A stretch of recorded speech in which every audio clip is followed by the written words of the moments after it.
आज ज्येष्ठ शुक्ल एकादशी शके 1937 सादर करत आहोत ठाणे वार्ता। ठळक घडामोडी। एकाच पोलीस ठाण्यातून वरिष्ठ निरीक्षकासह 49 कर्मचाऱ्यांच्या एकाच वेळेस घाऊक बदल्या। ठाण्यातील चायनीज पदार्थांच्या गाड्यांवर बंदी घालण्याची काँग्रेस नगरसेवक नारायण पवार यांची मागणी आणि जिल्ह्यातील सर्वाधिक धरणं असलेल्या तालुक्यातच मोठी पाणी टंचाई। या आणि इतर घडामोडी विस्तृतपणे पण काही क्षणातच। ठाणे वार्ता पहा श्रीस्थानक वाहिनीवर। आता सकाळी 9:15 पासून रात्री 9:15 पर्यंत ठाणे वार्ता, ठाण्यातील पहिलं दृकश्राव्य माध्यम। श्रीस्थानक वाहिनी ठाण्याची स्वतःची वाहिनी। ठाण्यातील घडामोडी, कार्यक्रम, वादविवाद, अगदी गाणी, नाटक याचा आनंद घर बसल्या। पहा श्रीस्थानक वाहिनी, आपल्या ठाण्याचं हक्काचं व्यासपीठ श्रीस्थानक वाहिनी। ठाणे वार्ता आता संकेतस्थळावर देखील ठाणेवार्ता.com वर क्लिक करा आणि ठाण्याच्या घडामोडी जाणून घ्या। ठाण्यातील पहिलं ऑनलाईन माध्यम ठाणेवार्ता.com। नमस्कार मंडळी, दर रविवारी पाहायला विसरू नका।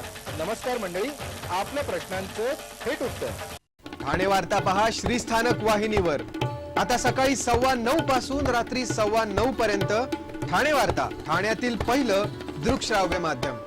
घोडबंदर सेवा रस्त्यावरील जी बांधकामं बाधित होणार आहेत त्याविषयी शहर विकास विभागानं तात्काळ सर्वेक्षण करून त्यांच्या पुनर्वसनाचा प्रश्न मार्गी लावावा आणि हा रस्ता वाहतुकीसाठी मोकळा करावा असे आदेश महापालिका आयुक्त संजीव जयस्वाल यांनी दिले आहेत। महापालिका आयुक्तांनी घोडबंदर सेवा रस्त्याची सिनेवंडर मॉलपासून गायमुख पर्यंत पाहणी केली।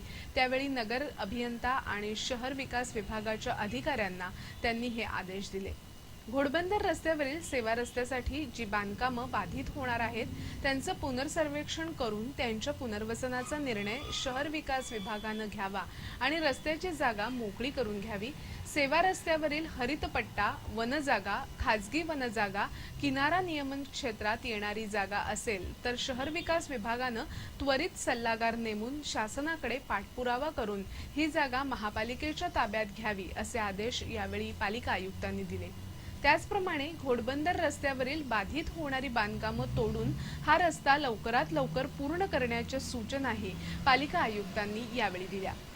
ठाण्यातील रस्त्यांवर चायनीज पदार्थ विकणाऱ्या गाड्यांची तपासणी करून त्यांच्यावर बंदी घालावी अशी मागणी काँग्रेस नगरसेवक नारायण पवार यांनी केली आहे। सध्या रस्तोरस्ती चायनीज गाड्यांचं पेव फुटलंय। अस्वच्छ वातावरणात उघड्यावर चायनीज पदार्थांच्या नावाखाली एक प्रकारचं विषच पुरवलं जातंय। बाजारात स्वस्तात उपलब्ध असणाऱ्या अजिनोमोटो या पदार्थाचा वापर केला जातो। अजिनोमोटो हे एक प्रकारचं स्लो पॉयझन असल्याचा निष्कर्ष संशोधकांनी काढला आहे।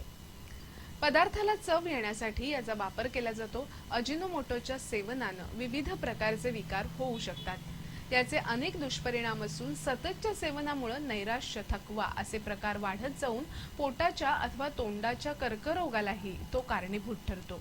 चायनीज पदार्थांच्या एका प्लेटमध्ये 1.5 ग्रॅमपेक्षा जास्त अजिनोमोटोचा वापर नसावा असं आहार तज्ञांचं मत आहे। पण चायनीज गाड्यांवर मात्र 20 ग्रॅमपेक्षा जास्त वापर होतो, जो आरोग्याला अपायकारक आहे। रस्त्यावरील स्वस्तात चायनीज विकत असणाऱ्या गाड्यांवरून अजिनोमोटो बरोबरच आरोग्याला अपायकारक असलेले कृत्रिम रंग वापरले जातात। त्यामुळे लोकांच्या आरोग्याशी खेळत असलेल्या आणि उघड्यावर सुरू असलेल्या चायनीज गाड्यांची तपासणी करून त्यावर बंदी घालावी अशी मागणी नगरसेवक नारायण पवार यांनी केली आहे। ठाण्यामध्ये चड्डी बनियन टोळीचा उच्छाद पुन्हा सुरू झाल्याचं दिसत आहे। ब्रह्मांड येथील फेज 6 मध्ये काही घरात चोरी झाल्याचं उघड झालंय। विशेष म्हणजे चोरट्यांनी या सोसायटीचे इलेक्ट्रिक मॅग्नेटिक गेट तोडून चोरी केली आहे। या सोसायटीच्या क्लोज सर्किट कॅमेऱ्यामध्ये हे चोरटे कैद झाले असून या चोरट्यांनी चड्डी आणि बनियन परिधान केल्याचं दिसतंय। चोरी करण्यासाठी आलेले हे तिघे चड्डी बनियन टोळीचे सदस्य असल्याचं नागरिकांचं म्हणणं आहे। रहिवाशांमध्ये यामुळे भीतीचं वातावरण निर्माण झालं असून स्थानिक नगरसेवक मनोहर डुंबरे यांनी या चोरट्यांचा त्वरित छडा लावावा अशी मागणी केली आहे।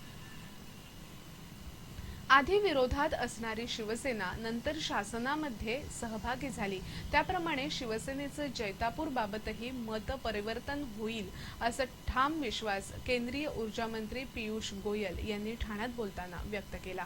केंद्र शासनाच्या वर्षपूर्तीनिमित्त भारतीय जनता पक्षाचे मंत्री आपल्या शासनाचा वर्षपूर्ती अहवाल मांडण्यासाठी प्रत्येक गावात शहरात भेटी देत आहेत। या अंतर्गत जनकल्याण पर्व कार्यक्रमाच्या निमित्तानं आयोजित करण्यात आलेल्या पत्रकार परिषदेत पियुष गोयल यांनी हा विश्वास व्यक्त केला। कोणीही कितीही टीका केली तरी अच्छे दिन आल्याचं पटवून देताना गोयल यांनी शासकीय आकडेवारीचा लेखाजोखा सादर केला। जनतेच्या आशा आकांक्षा कधीही संपत नाहीत असं सांगून येत्या काळात 15,000 मेगावॅटचा अपारंपरिक ऊर्जेचा प्रकल्प देशभरात 3 वर्षात रस्त्यांवर LED दिवे लावले जाणार असल्याचं त्यांनी सांगितलं। ठाणे वार्ता पहा श्रीस्थानक वाहिनीवर आता सकाळी 9:15 पासून रात्री 9:15 पर्यंत ठाणे वार्ता, ठाण्यातील पहिलं दृकश्राव्य माध्यम। आपला परिसर स्वच्छ आणि सुंदर ठेवण्यासाठी ठाणे महापालिकेत सहकार्य करा। ओला सुका कचरा वेगवेगळा जमा करा आणि रोगराईपासून मुक्तता मिळवा। ठाणे वार्ता आता संकेतस्थळावर देखील ठाणेवार्ता.com वर क्लिक करा आणि ठाण्याच्या घडामोडी जाणून घ्या। ठाण्यातील पहिलं ऑनलाईन माध्यम ठाणेवार्ता.com। डॉक्टर आणि रुग्णांचं पिढ्यानपिढ्यांचं जिव्हाळ्याचं नातं म्हणजेच डॉक्टर बेडेकर हॉस्पिटल आता अत्याधुनिक सोयी सुविधा आणि तंत्रज्ञान युक्त वंध्यत्व निवारण केंद्रात IVF आणि टेस्ट ट्यूब बेबीची ही सुविधा। Doctor Bedekar hospital, Maharshi Karvepath, Thane. 65 वर्षांची निरंतर सेवा।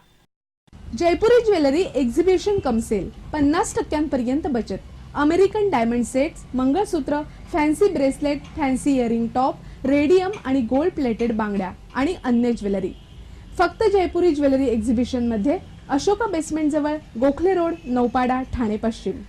ठाणे वार्ता पहा श्रीस्थानक वाहिनीवर आता सकाळी 9:15 पासून रात्री 9:15 पर्यंत ठाणे वार्ता, ठाण्यातील पहिलं दृकश्राव्य माध्यम। जिल्ह्यामध्ये धरणांच्या तालुक्यात सर्वाधिक पाणीटंचाई असल्याचं दिसत आहे। सध्या जिल्ह्यातील तब्बल 125 गावपाड्यांना पाणीटंचाईचे चटके सहन करावे लागत असून या गावांना टँकरद्वारे पाण्याची तहान भागवावी लागते। जिल्ह्यातील धरणांचा तालुका असलेल्या शहापूर तालुक्यात तीव्र पाणीटंचाई आहे। शहापूरमधील 22 गावं आणि 27 वाड्यांना 16 टँकरद्वारे पाणी पुरवठा होत आहे। मुरबाड तालुक्यात 9 गावं आणि 17 वाड्यांना 5 टँकरद्वारे पाणी पुरवठा होतोय। गेल्या वर्षीच्या तुलनेत यंदा 30 गावांमध्ये अधिक पाणीटंचाई भासत असून जूनच्या दुसऱ्या आठवड्यापर्यंत टँकरनं पाणी पुरवठा केला जाणार असल्याचं सांगण्यात आलं। ठाण्यातील एक चित्रकार आशिष इरप यांचं 2 ते 8 जून या दरम्यान जहांगीर कला दालनात चित्र प्रदर्शन होणार आहे। विहंगम निसर्ग दृश्य, निसर्ग वस्तू आणि माणसं यांचं नाट्यपूर्ण चित्रण करण्याची त्यांची हातोटी आहे। अमेरिकेतील बोल्ड ब्रश चित्रकला स्पर्धेत 4 वेळा सर्वोत्कृष्ट वॉटर कलर या गटात त्यांनी पारितोषिक पटकावलंय। भारत आणि इंग्लंडमधील अनेक कलादालनात त्यांच्या कलाकृतींची प्रदर्शनं झाली आहेत। जहांगीर कलादालनात प्रथमच त्यांचं हे प्रदर्शन होत आहे। विद्यार्थ्यांना महाविद्यालयीन प्रवेशासाठी आवश्यक असणारे शासकीय दाखले त्वरित आणि विनासायास उपलब्ध व्हावे म्हणून डोंबिवली आणि उल्हासनगरमध्ये 31 मे रोजी तात्काळ दाखले वाटप मेळाव्याचं आयोजन करण्यात आलंय।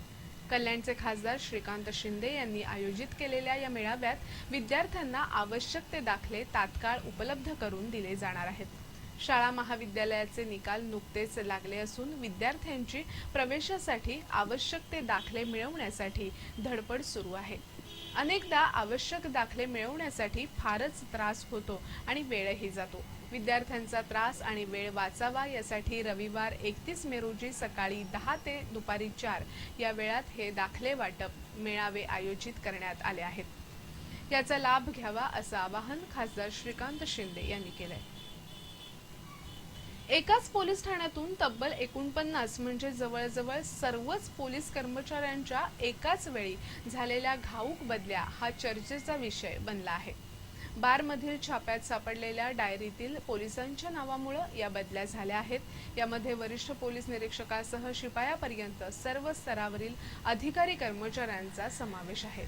डायघर पोलीस स्थानक हे सुरुवातीपासून वादग्रस्त ठरलं असून शिळफाटा इमारत दुर्घटनेत वरिष्ठ निरीक्षकासह पोलीस शिपाई निलंबित झाल्यानंतर याच पोलीस ठाण्यातील 3 अधिकाऱ्यांना बारला अभय दिल्याचा ठपका ठेवत निलंबित करण्यात आलं होतं। 15 एप्रिल रोजी पोलिसांच्या समाजसेवा शाखेनं डायघर भागातील उत्सव डान्स बारवर छापा टाकला होता, तेव्हा बारमध्ये आढळलेल्या डायरीतून पोलीस आणि बार मालकाचं साटलोटं समोर आलं होतं। डायरीत नावानिशी पोलिसांना दिल्या जाणाऱ्या हप्त्यांची नोंद होती। वरिष्ठ पोलीस निरीक्षकाला 30,000, निरीक्षकाला 10,000 तर इतरांना त्यांच्या दर्जानुसार 2, 3 आणि 5,000चा हप्ता दरमहा दिला जात होता। पैशाचा हा व्यवहार पुराव्यासह समोर आल्यानं चौकशीअंती या बदल्या करण्यात आल्या। यामध्ये डायघर पोलीस ठाण्याचे वरिष्ठ पोलीस निरीक्षक RS पवार, निरीक्षक उदय जाधव, गुन्हे शाखेचे 12 पोलीस कर्मचारी आणि इतर 35 पोलीस अशा 49 जणांची रवानगी थेट पोलीस नियंत्रण कक्षात करण्यात आली आहे। एकूणच एकाच पोलीस ठाण्यामधून झालेल्या या घाऊक बदल्या चर्चेचा विषय ठरला।